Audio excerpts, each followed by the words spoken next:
Welcome to The Last Breakfast. Please enjoy the video. You begin by choosing the right TTS engine and preparing your text. Pick Cloud APIs for scalability or local neural TTS for privacy, then load plain text or Markdown.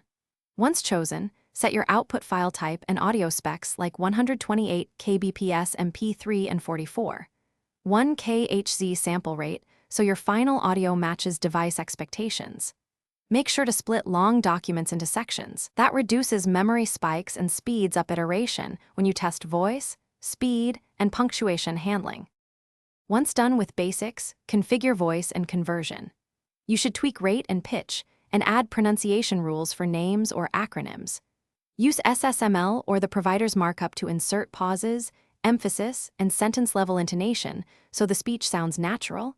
SSML tags let you control phrasing and breath. Then automate conversion using a short Python or shell script to batch files, handling retries and logging. Make sure to test a representative sample so adjustments apply consistently across the entire text. Finish by polishing audio and exporting final files. Normalize levels, remove background noise, and trim long silences so pacing feels human. Save with clear file names and embed metadata like title and chapter markers, then back up originals. If playback or quality problems appear, verify sample rate and bit depth match your export settings, confirm API quota and authentication, and validate SSML for malformed tags. If one approach fails, rerun a short segment locally to isolate whether the issue is file encoding, SSML, or provider limits.